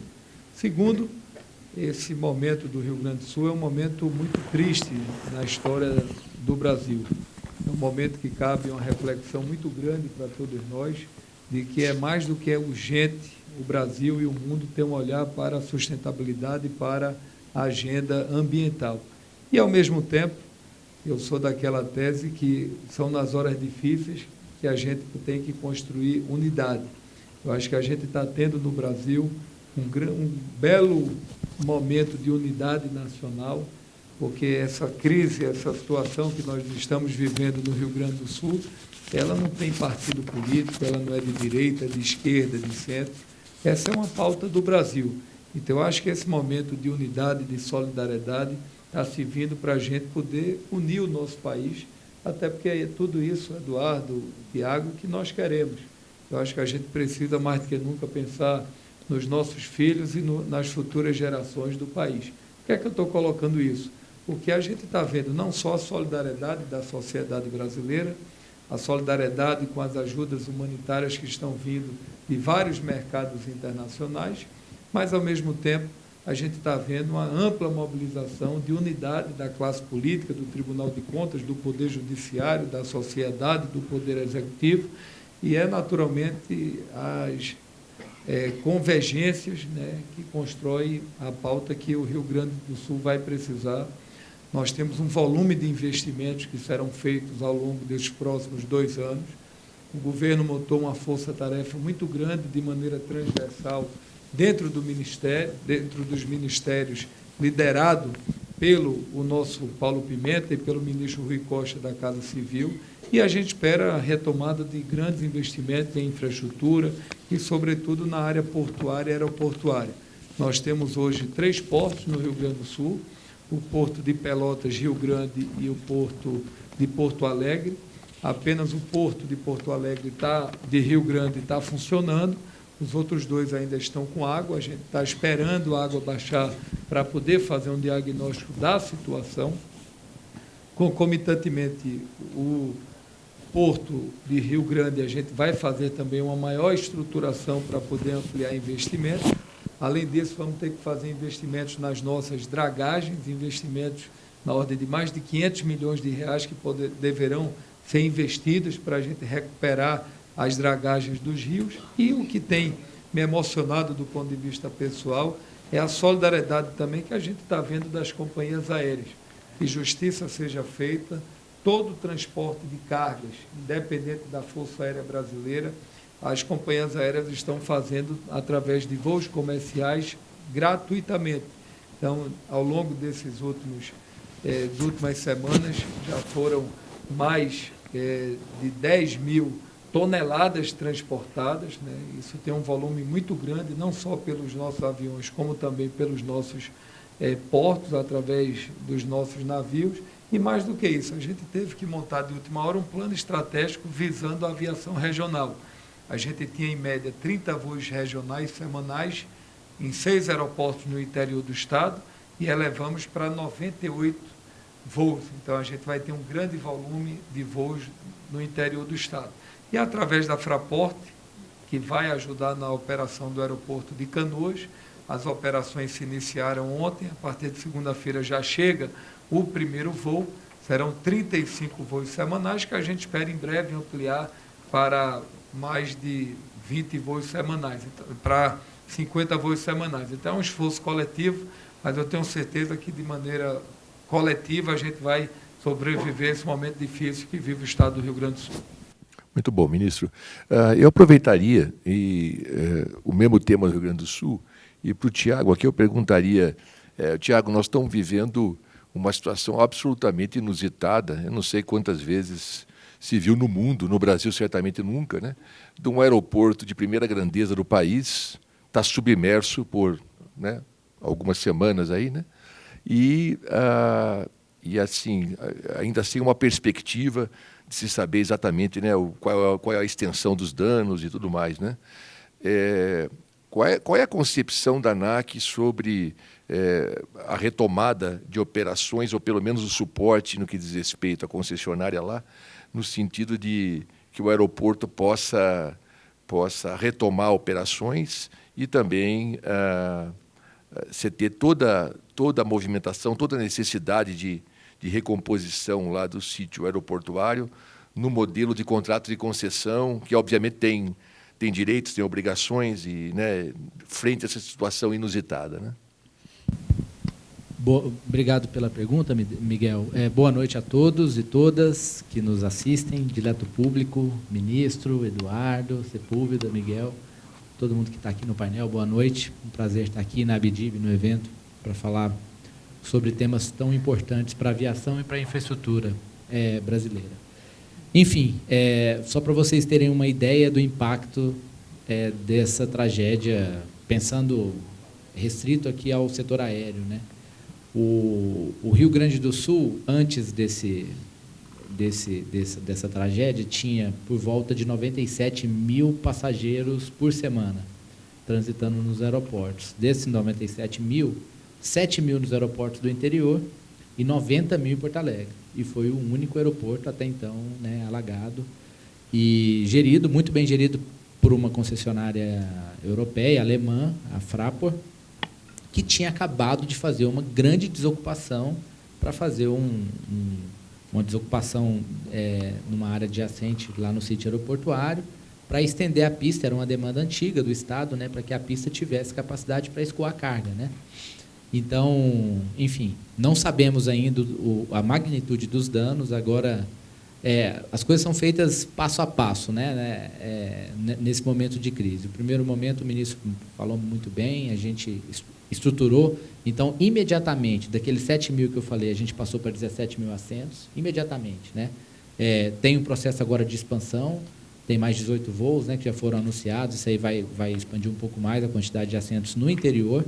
E, imediatamente, a Fraport, mesmo com toda a dificuldade de caixa, se dispôs a operar a base aérea de Canoas como aeroporto civil. Vai ser uma operação diferente, né? O passageiro, nesse primeiro momento, não vai ser embarcado dentro da base aérea, mas num shopping próximo à base aérea, esse passageiro vai ser transferido de ônibus, e aí vai ter o ônibus do lado do ar para fazer o embarque. Então, é uma operação diferente, né? A Fraport se disponibilizou, então, um esforço coletivo coordenado pelo Ministério de Portos e Aeroportos, a ANAC, Comando da Aeronáutica, a Fraport e as empresas aéreas para aderir a essa operação de guerra, né? Com isso, a gente vai começar com 5 voos diários. A tendência é que, à medida que as operações vão se normalizando, as pessoas vão se acostumando, a gente consiga ir aumentando gradualmente essas operações. E aí, agora, é pensar no longo prazo, né? Pensar no longo prazo, a gente tem, agora, primeiro momento, é esperar a água baixar. A água está baixando, né? A maior parte da pista já pode ser vista, né, ministro? A Fraport agora vai contabilizar os danos, né? Vai contabilizar o que precisa ser reconstruído, o que precisa ser refeito no aeroporto, e a gente já iniciou, junto ao TCU, uma conversa para discussão de reequilíbrio econômico-financeiro. No Ministério de Portos e Aeroportos, a gente já teve, no primeiro processo da base aérea de Canoas, já teve um reconhecimento por parte da consultoria jurídica de que é força maior, né? Então, isso já dá a base contratual para que a gente... Já estamos fazendo reuniões na Casa Civil, só que o grande ponto, que aí e o ministro tem lutado muito com relação a isso, é o seguinte: geralmente os reequilíbrios econômico-financeiros, né, eles são reequilíbrios econômicos, mas o financeiro vem depois, né, com tarifa e tal. Nesse caso, para a concessionária conseguir fazer a reconstrução do sítio, que é como eu falei, olha os números, né, mais de 90% dos passageiros do Estado são processados no Salgado Filho. Para que a concessionária consiga fazer a reconstrução do aeroporto, o reequilíbrio financeiro tem que vir junto, né? Então, esse é o grande desafio, né? Estamos com conversas estruturadas com a Casa Civil para mostrar os primeiros efeitos.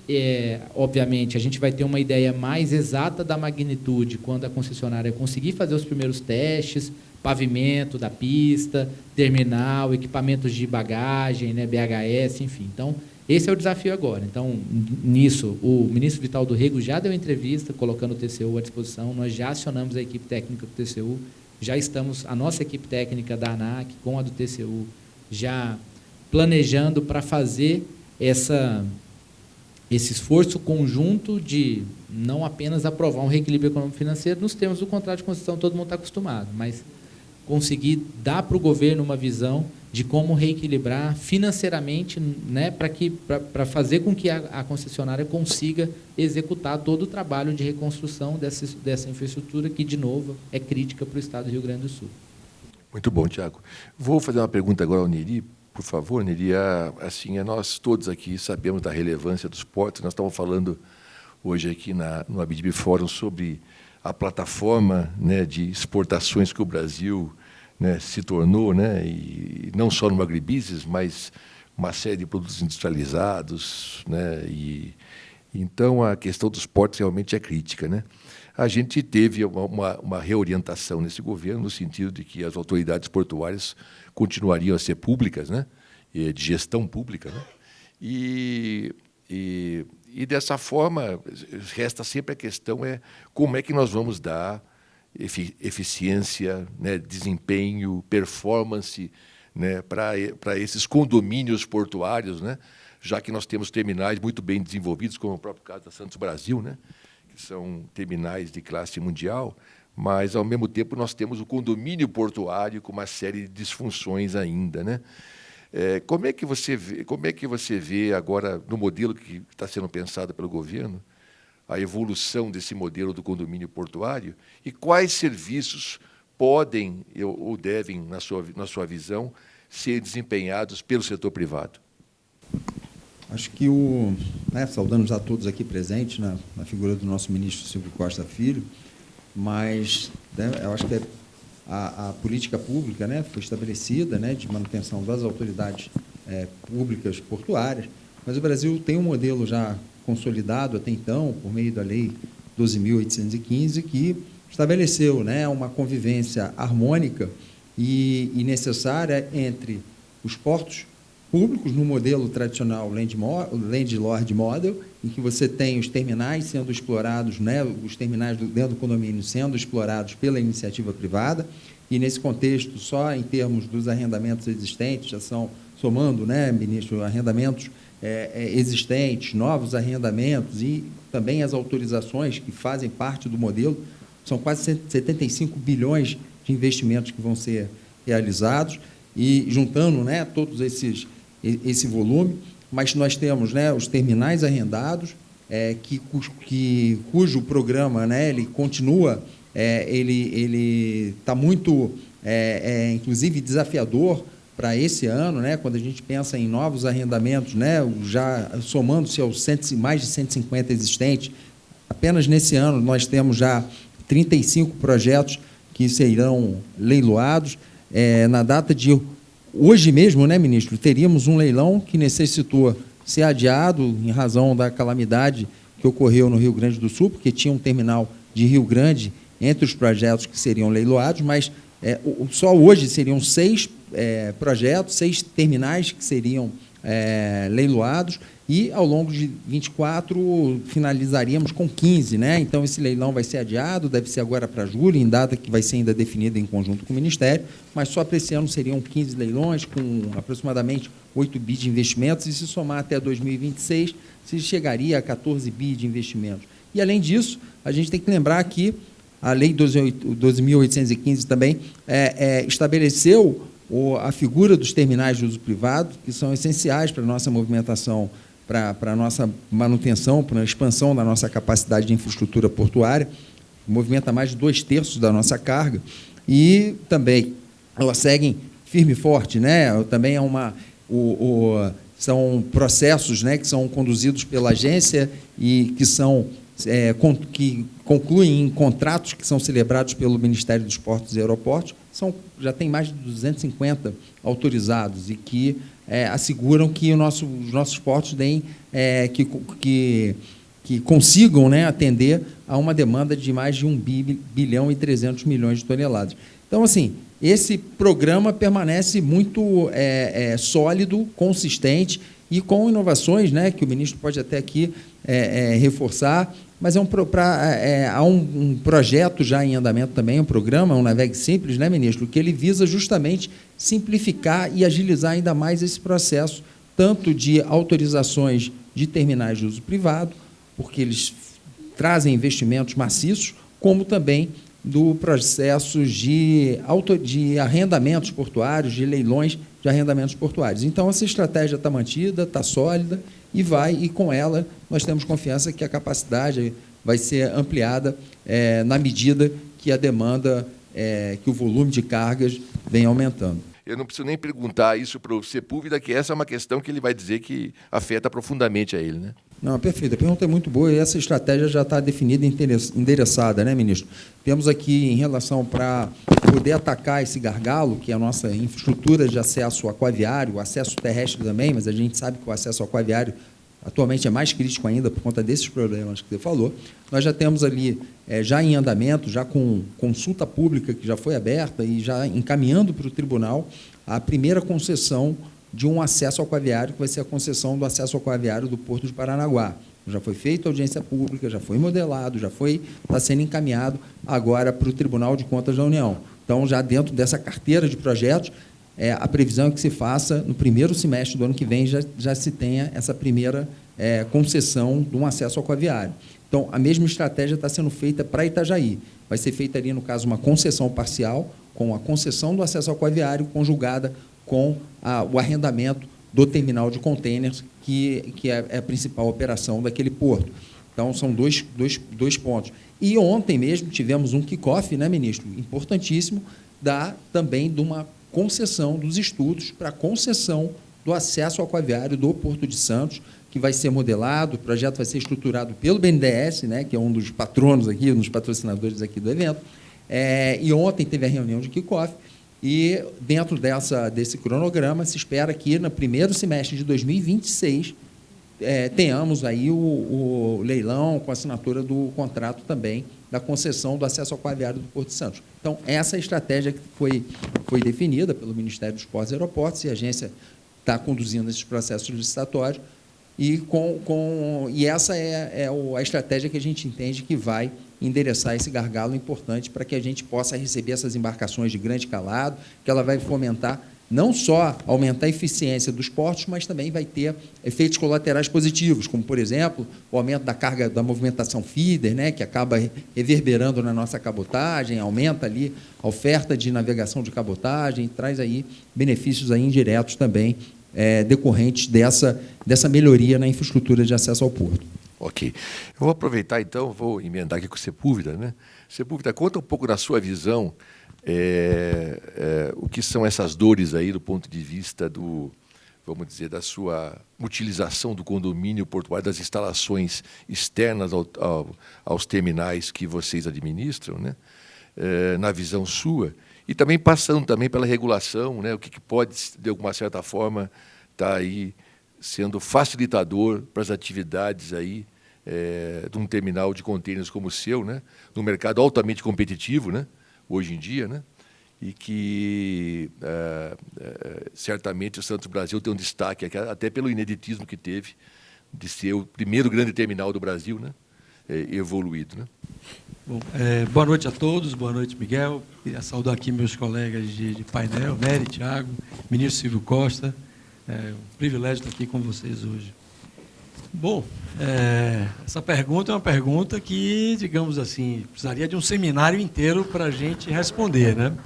Mas eu vou começar colocando o seguinte: o setor portuário, ele, nos últimos 30 anos, se reinventou algumas vezes. E ele, digamos assim, ele faz parte dessa revolução econômica do Brasil, que é lastreada na exportação de grãos, exportação de minério e exportação de petróleo. Não fosse a transformação do setor portuário, hoje a gente não teria a quantidade de divisas que a gente tem, e divisas essas que dão estabilidade à nossa sociedade, né? Então, acho que o trabalho feito pelas agências, pelo governo, nos últimos anos, ele é virtuoso. Acho que assim, a última interação, a Lei 12.815, ela abriu o setor, trouxe muito investimento via TUP. Agora, ficaram alguns pontos ainda a se resolver, né? E eu diria assim, que quando a gente conversa sobre regulação, há uma evolução muito grande, temos uma agência reguladora hoje madura, aberta, o Ministério também interage muito, está sempre atual nas suas políticas, haja visto agora o Navegue Simples, que vem para enfrentar essa discussão. Mas tem um ponto que precisa ser endereçado quando a gente fala em regulação, assim, com a maior urgência possível, que é aumentar a velocidade de aprovação dos investimentos. O setor portuário ele é diferente dos outros setores regulados do Brasil. Nós não cobramos tarifa. Temos uma enorme competição dentro dos portos, entre os portos, né, do Brasil, e a dinâmica é muito diferente. Gente, um terminal tem centenas de tipos de equipamento, cada equipamento desse é uma linha de investimento. A complexidade que é fazer um estudo de equilíbrio econômico para um porto é enorme. E no dia seguinte ela já está ultrapassada, esse estudo de reequilíbrio. Por quê? Porque já mudou preço, já mudou volume, aumentou a concorrência, você perdeu carga para outro porto, né? E quando a gente vai fazer investimento, a régua é a mesma de todos os outros setores. Então, o que é que às vezes a gente tem que fazer? Às vezes a gente tem que não investir, porque você tem uma oportunidade e você precisa de fazer um investimento marginal, você tem que passar por um reequilíbrio que começa na autoridade portuária, vai para a ANTAC, vai para o poder concedente, que é o Ministério dos Portos, e depois, ortogonalmente, entra o TCU. Todos são capazes, eficientes, rápidos, mas, assim, às vezes tem uma forma diferente de ver o mesmo fato, e isso atrasa, leva 2, 3 anos para você conseguir fazer um investimento. Agora, vou citar aqui o momento que vivemos, um momento de transformação. Influência climática, então, olha um pátio de contêiner com 80 hectares, tendo que mudar todas as suas galerias pluviais, porque a chuva máxima hoje é muito maior, ele alaga, e você inutiliza milhares de contêineres que estão no primeiro piso. Demanda enorme para a descarbonização. Então, demanda dos clientes para você colocar shore power, que significa você colocar uma tomada para abastecer um navio inteiro. Cada shore power desse é o consumo inteiro do terminal hoje, porque o navio tem uma infinidade de containers reefers. E é uma demanda porque eles têm essa demanda na IMO para poder reduzir emissão de carbono, tem aqui no Brasil, e é um problema contemporâneo a se resolver. Gente, para fazer um investimento em shore power, você muda toda a sua equação de contrato, você cria uma cobrança nova, você tem que fazer o reequilíbrio, e você tem que entrar com um pedido de reequilíbrio. É um negócio assim insano. E para qualquer investimento acontece a mesma coisa. Eu tive um caso aqui interessantíssimo. Nós perdemos uma carga reefer para Paranaguá. Por causa da ferrovia, né, a carga reefer foi um volume grande para Paranaguá. Então, nós começamos a estudar alternativas para trazer para Santos. Todas tinham que ter investimento, todas eu tinha que reequilibrar meu contrato. Nós desistimos. Eu digo, é melhor deixar a carga em Paranaguá, ver se sopra um vento, ela volta. Por outra razão aí, qualquer. E eu acho que isso não é condizente com o setor portuário. Eu acho que esse ponto é um ponto que tem que ser endereçado o mais rapidamente possível. E a gente tem um espelho que deu certo, que é o TUP. Terminal autorizado, ele é muito menos regulado, compete com a gente, do outro lado do muro da Santos Brasil, tem um TUP, compete de igual, investe a hora que quer. Eu acho que a gente tem que preservar, acho que o ministro Renan foi muito feliz quando ele coloca que em prorrogações a gente tem que ser muito honesto ali na hora de precificar o ativo da União, mas eu acho que para investimentos no ativo que já existe, no caso de Porto, a gente tinha que arranjar um caminho de simplificação. Também, outro ponto super relevante, super atual, que está sendo discutido agora no Congresso, é o tema mão de obra. A Lei 8.600, a 12.815 restringiu o que a 8.630 fez. Hoje, não conseguimos contratar pessoas para tripular os equipamentos que são comprados. Então, assim, a Santos Brasil, no começo do ano, tinha 400 postos de trabalho não ocupados por falta de categorias especializadas que são administradas pelo órgão gestor de mão de obra. Fizemos acordo, fomos ali no limite da lei, conseguimos contratar uns 200 e tantos, sob um risco enorme de depois serem multados, porque você tem que confiar no que diz a nova lei trabalhista, que o acordo sindical ele se sobrepõe à lei, mas como o judiciário vai interpretar isso, a gente não sabe, a gente tem plena consciência que vai enfrentar ações na justiça ali na frente, mas não tinha outro jeito, porque a gente tem um investimento feito, os equipamentos estão lá, foram centenas de milhões de reais, e os equipamentos não estão tripulados, porque não tem jeito. Mas a gente tem uma comissão agora estudando isso na Câmara dos Deputados e temos a expectativa de que seja flexibilizada essa obrigação de utilização de trabalhadores vinculados ao órgão gestor de mão de obra, quando você não encontra um trabalhador para ocupar o posto, né? Acho que o terceiro ponto que se comentou aqui são os acessos. Acho que acesso não é problema, não é privilégio de Santos, não é privilégio dos portos brasileiros, é problema isso no mundo inteiro, gente. A transformação da indústria marítima é monstruosa, os navios são gigantescos, os portos são centenários, têm centenas de anos e tem que sofrer transformações, isso leva tempo. Eu acho que Santos, ele agora entrou no trilho, eu sei que estão promovendo o derrocamento do canal e brevemente ele será licitado e a gente atingirá o calado de 17 metros. Né? Então, acho que, resumindo, esses seriam os dois pontos, eu acho, principais. Eu acho que isso não aflige só a Santos Brasil, aflige todos os outros operadores de terminais do Brasil. Muito bem. Vou perguntar ao ministro agora, ministro, assim, quais são as perspectivas aí de investimento nos aeroportos regionais, né?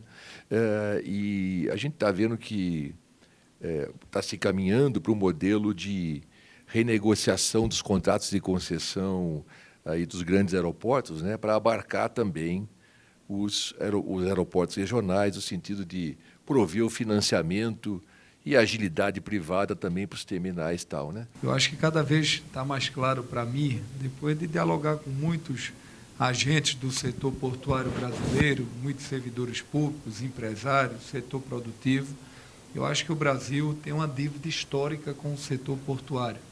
Independente de ser um governo de direita ou de esquerda, há claramente uma dívida histórica e justiça seja feita, um presidente que colocou minimamente essa pauta na ordem do dia foi o presidente Lula, ainda em 2006, quando ganhou a presidência da República, para que a gente pudesse ter efetivamente uma agenda para o setor portuário brasileiro. E as palavras de Sepúlveda reproduzem um sentimento da grande maioria do setor produtivo nacional, que acreditou no Brasil, que acredita no país e que muitas vezes o serviço público, no lugar de facilitar, desburocratizar, acelerar, estimular crédito, incentivos, a gente criar um bom ambiente de negócios para o setor portuário brasileiro, foi se criando dificuldades, e cada vez mais o setor sem ter, sobretudo, a previsibilidade que precisa. Porque, por exemplo, uma dragagem num porto, isso significa o quê? Na hora que você tem uma dragagem com planejamento, começo, meio e fim, com as metas, e que fique claro como vai ser esse planejamento estratégico, por exemplo, um processo licitatório que se tenha 5 anos, uma concessão como o Porto de Santos, que possa ter 20 anos. O setor produtivo sabe que pode contar com a manutenção daquela dragagem que será feita. Então, com isso, vai poder ter navios maiores, vai poder inovar, vai poder oferecer mecanismos, de fato, de poder, cada vez mais, aumentar a sua competitividade. Então, a gente tem trabalhado muito no setor portuário. Eu acho que o Navegue Simples é um projeto que vai na direção que todo o setor produtivo quer, o trabalho que a gente tem feito com a ANTAC e com o Tribunal de Contas da União. É completamente incompreensível um projeto demorar 3, 4 anos para sair do papel. Isso gera burocracia, deixa de gerar emprego, gerar desenvolvimento, estimular a economia. Então, esse Navegue Simples que a gente vai lançar agora no mês de junho, nós esperamos que isso vai desburocratizar para a gente poder acelerar a nossa carteira do PAC, a carteira de investimentos nacionais, e cada vez mais a gente poder alavancar investimentos portuários no Brasil. Vou só lhe dar alguns dados rapidamente. No último ano do meu amigo, governador Tarcísio, que foi ministro da Infraestrutura Nacional, quando você pega o setor portuário brasileiro, de investimentos públicos, nós tivemos 650 milhões de investimentos em 2022.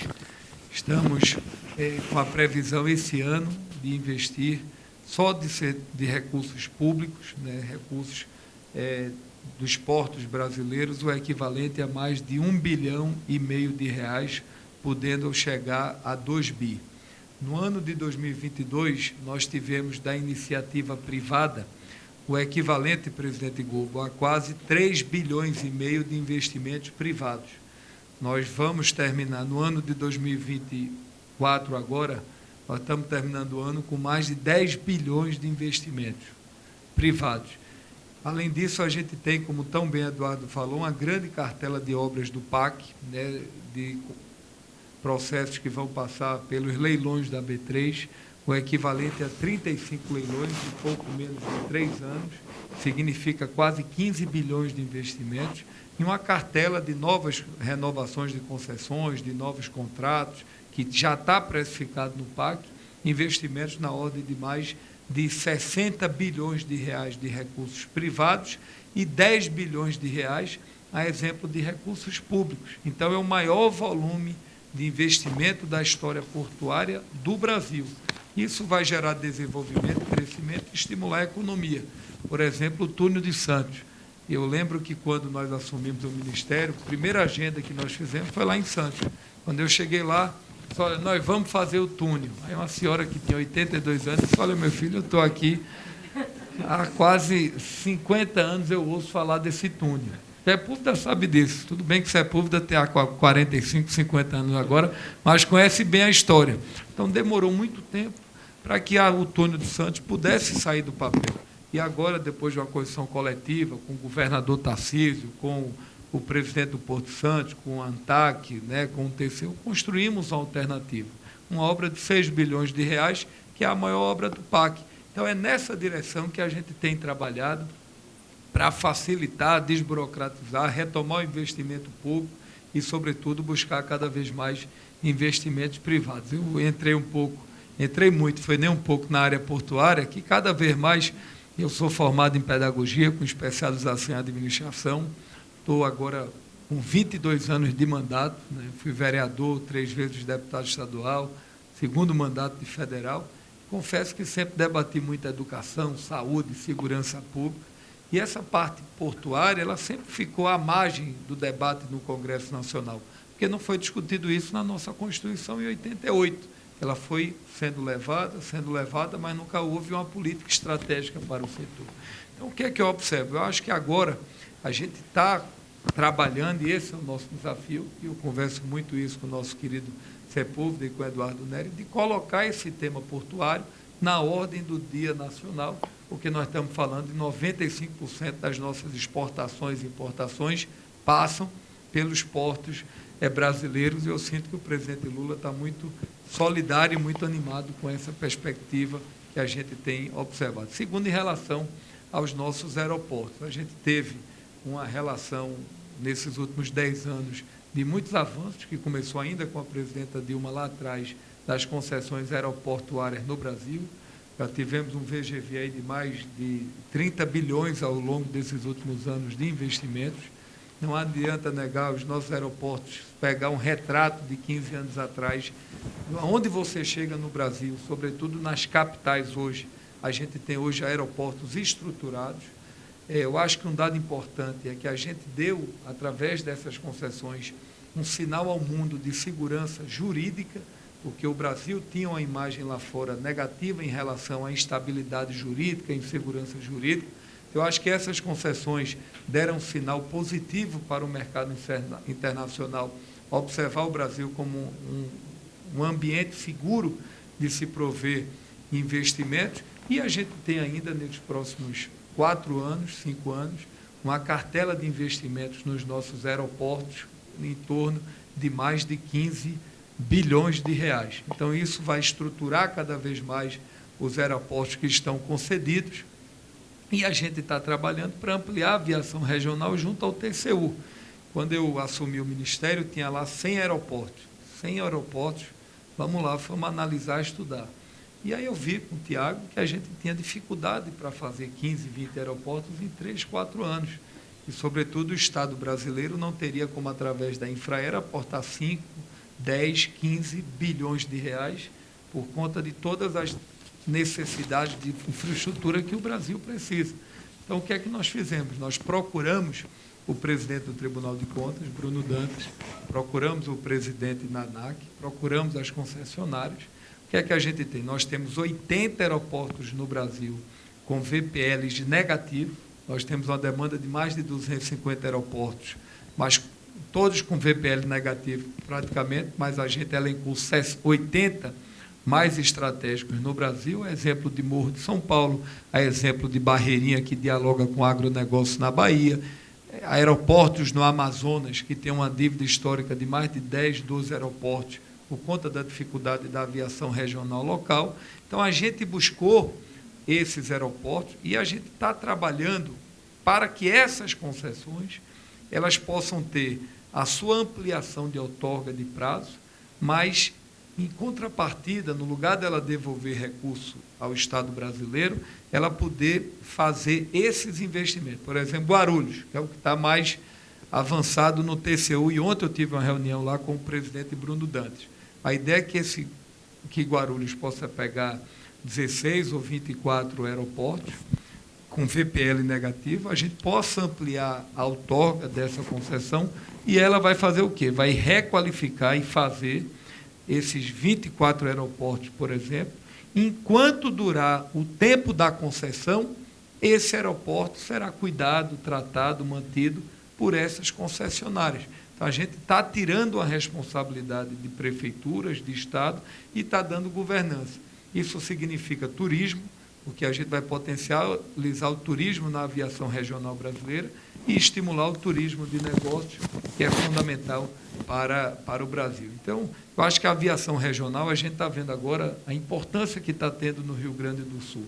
Então, quanto mais a aviação regional crescer, e no ano passado a gente já cresceu mais de 12% de novos aeroportos e novas rotas de voos em relação a 22, isso vai animar a economia, porque na hora que o avião pousa, a cidade decola, E eu espero que essa iniciativa caminhe bem, porque para fazer 100 aeroportos, você pode colocar, dependendo do setor público, 5, 10, 15, 20 anos, e dificilmente a gente teria essa entrega. Eu acho que a gente tem uma bela oportunidade de dar esse presente ao Brasil.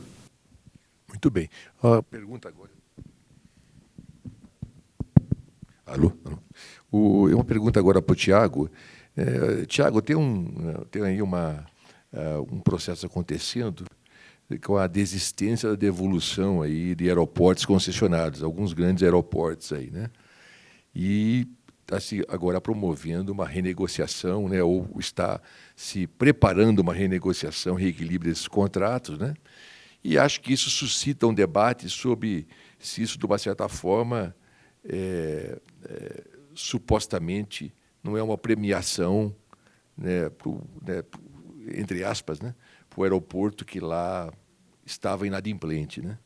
Então, eu queria só entender um pouco aí com você, como é que vocês estão conduzindo, você está conduzindo na ANAC, junto ao ministro também, esse tema, porque é um tema muito importante, né? Eu acho que o ministro tem toda a razão, eu acho que operadores de primeira grandeza, né, estão gerindo os grandes aeroportos do país, e é uma outra realidade, né? Assim, realmente é uma realidade de um sucesso que ninguém pode negar. Mas, por outro lado, eu acho que alguns realmente fizeram a lição de casa, né, muito bem, né? Outros têm essa questão, têm essa dúvida colocada. Queria ouvir um pouco de você aí. Então, Tiago. Boa pergunta, Miguel. A gente tem no TCU, já fizemos 2 renegociações, uma que já foram terminadas, né? Uma foi concluída com êxito, foi o bloco de Mato Grosso. Com o aeroporto de Confins não foi concluída com êxito, né? As partes decidiram não continuar a negociação. E aí temos mais 4 que estão em andamento. A que está mais avançada é a de Guarulhos, com a inclusão desses aeroportos regionais, como o ministro mencionou na resposta anterior. Ela está mais avançada, já está acho que até na segunda quinzena de junho tem que fechar o relatório final lá da SESEX Consensus. Essa de Guarulhos, ela é VPL neutro, né? Ela não tem, na medida, o governo inclui investimentos em aeroportos pequenos, mais investimentos na própria concessionária, que não seriam obrigatórios pelo contrato de concessão, né? Isso é um ônus adicional para a concessionária, e o contrato vai ser reequilibrado. No caso específico de Guarulhos, a questão do prazo é importante, né? Porque a gente tem 8, 9 anos para o final do contrato, então a financiabilidade do ativo está baixa, né? Então, aumentando mais 5 anos, os bancos estão mais confiantes de emprestar dinheiro, e qualquer soluço dá para recuperar. E aí temos as outras 3, que é Viracopos e Galeão, que estavam em relicitação, e, ao que eu estou sabendo, parece que Brasília também está em encaminhamento para o TCU. Esse assunto da desistência foi inclusive comentado no painel anterior, né, pelo ministro Renan Filho. Assim, a relicitação, ela foi um instrumento que ele tem uma lógica. Eu particularmente eu gosto do instrumento, acho que a gente conseguiu fazer a primeira relicitação, mas ele depende muito também da boa vontade da outra parte, né? A outra parte tem que querer entregar. Como eu vejo esse processo de renegociação? Eu vejo que é mais uma alternativa que foi criada, né? Para ser pragmática, como o ministro falou, o ministro Renan Filho falou, a gente tem que ser pragmático, tentar resolver os problemas.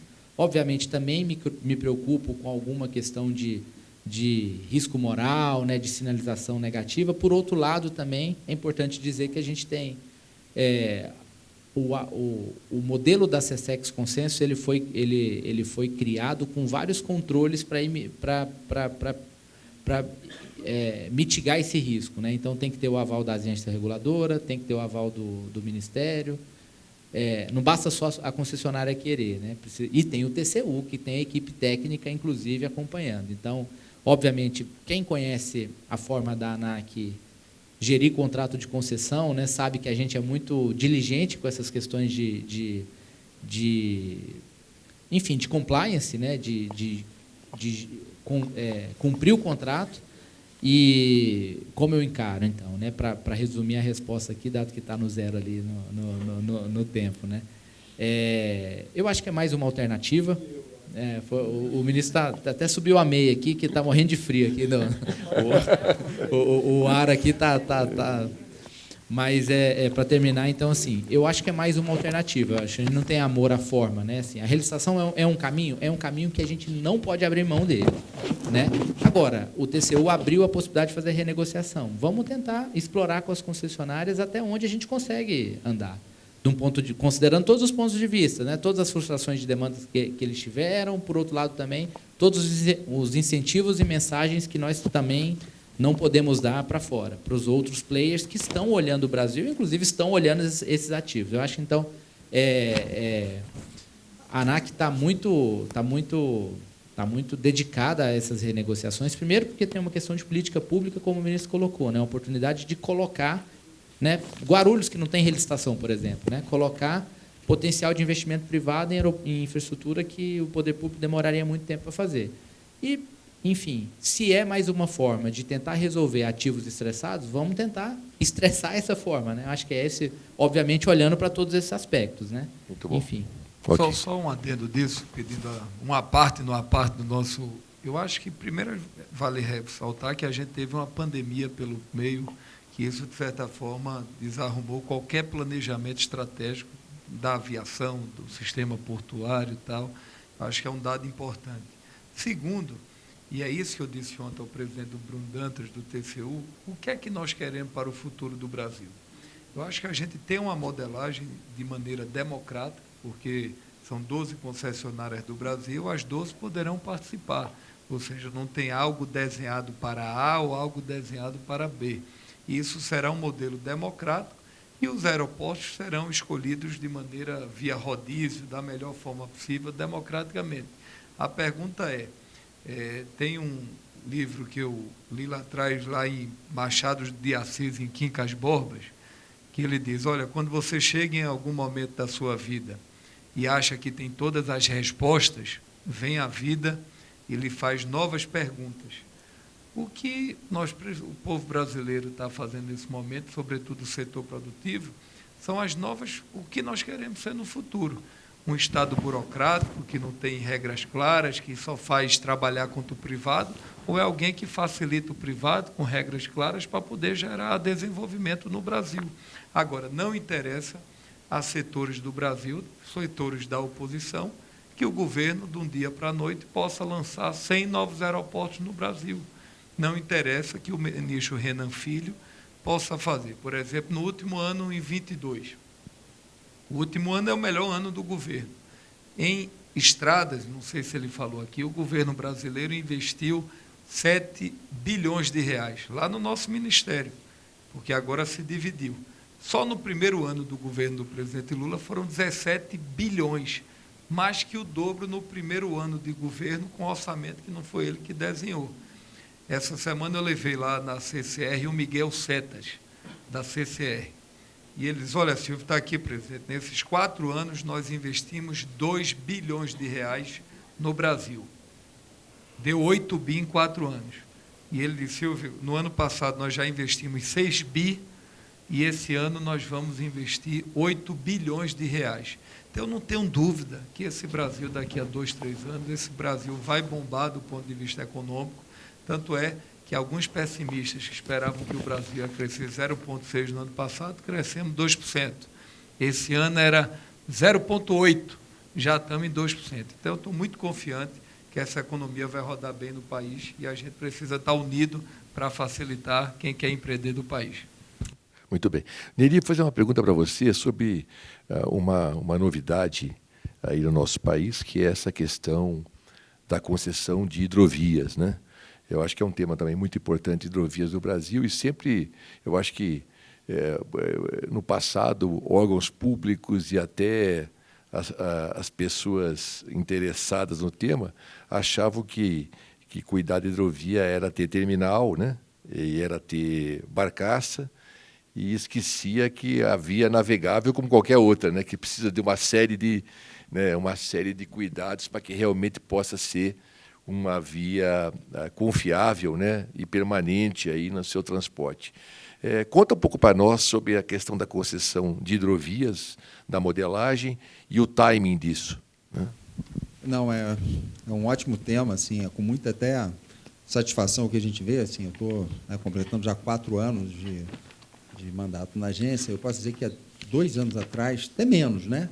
A gente não tinha... Hoje em dia temos 4 projetos em andamento de concessão de hidrovia, tema que o ministro Silvio Costa Filho tem dado a maior prioridade, e não só a prioridade com apoio à agência, mas com ações. Recentemente criou a Secretaria Nacional de Hidrovias, que foi um grande avanço.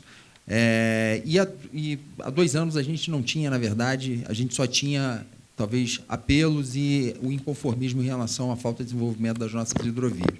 Aprovamos primeiro um plano geral de outorgas, elaboramos e o Ministério aprovou um plano geral de outorgas que definiu 6 eixos estratégicos das hidrovias que deveriam ser desenvolvidas.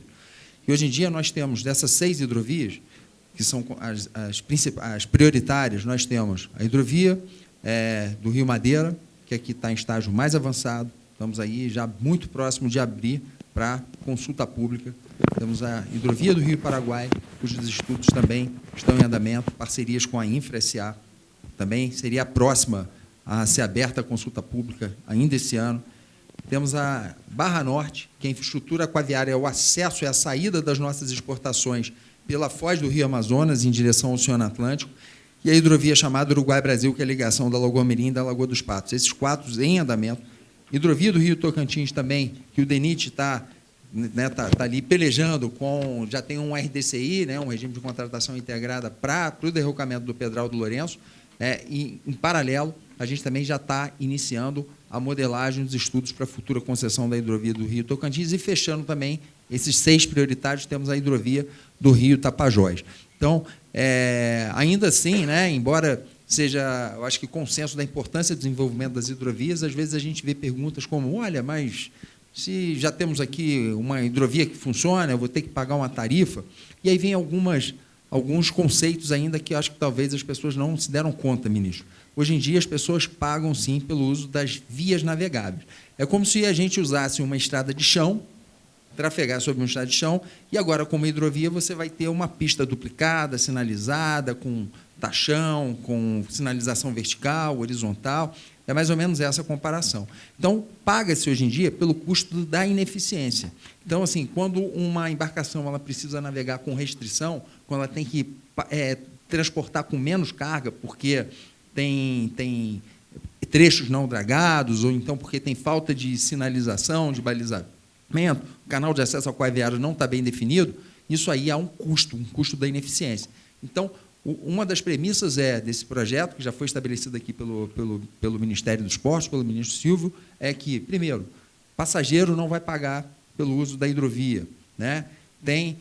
A gente está buscando incorporar nos projetos também aspectos sociais. Por exemplo, lá na região norte, que sabe que a figura dos IP4, que são muito sensíveis, está sendo incorporado para dentro das hidrovias. E outro ponto importante também, com o empenho do Ministério dos Portos e Aeroportos também, é se valer dos recursos, por exemplo, da Eletrobras, para fazer com que a tarifa seja módica, que ela seja mais atrativa ainda. Então, o que se espera é que tenha uma tarifa bem baixa, muito mais baixa até do que o setor estaria disposto a pagar, pelos feedbacks que a gente já tem do dono da carga, que é principalmente o setor agrícola, vai ser uma tarifa bem mais baixa e a gente fornecendo uma infraestrutura preciosíssima. E, com isso, vai vir todo um ciclo virtuoso, né? A gente vai precisar de mais investimentos em terminais para poder atender a demanda de carga. Então, no Rio Madeira, por exemplo, que hoje em dia é uma das principais vias de exportação das nossas commodities, a gente tem 12 milhões de toneladas sendo transportadas.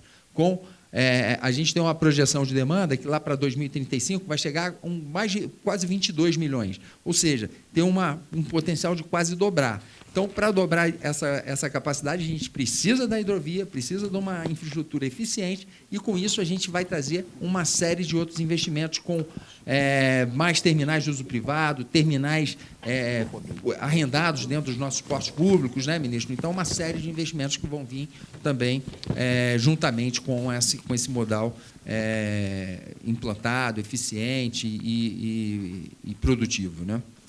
Muito bem. Olha, nós estamos chegando ao final do nosso painel, né? Acho que muito interessante aqui, né? As autoridades aqui mostrando realmente, né, posições muito interessantes. Sepúlveda também, né, à frente de um terminal importantíssimo, que é o Santos Brasil, além de outros terminais do grupo Santos Brasil também, né? E com uma experiência vastíssima. Eu só queria, então, agora, para concluir, dar a palavra final aqui ao ministro, para que brevemente o ministro faça uma saudação final. Não, ministro, eu acho que aqui hoje acho que o painel foi muito rico. Eu vou ser breve. Acho que o ministro está liderando um processo virtuoso de melhorar um setor que já vinha sendo melhorado há algum tempo, né? Então, é muito mais desafiador fazer isso agora, nesse momento, mas acho que o setor está todo motivado e a resposta a isso são os investimentos.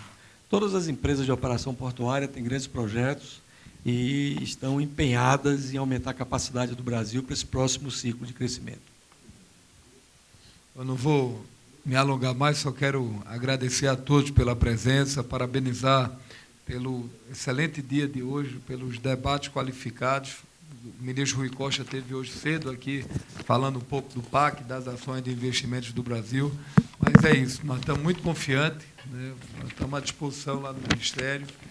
E muito trabalho, não é isso, Eduardo? Mas quero agradecer de coração todo o apoio da ANTAC. A ANTAC tem sido parceira do Ministério, tem tido um papel institucional fundamental. Quero, Eduardo, lhe parabenizar publicamente, como também Tiago Danac, que depois desse teste do Rio Grande do Sul, ele está pronto para pilotar avião. Então, senhor, parabéns a você, muito obrigado. Obrigado. Então, queria agradecer a vocês todos, em nome da BDIB, né? Uma honra tê-los aqui. Também agradecer a todos vocês. Nós estamos adiantados na hora, né?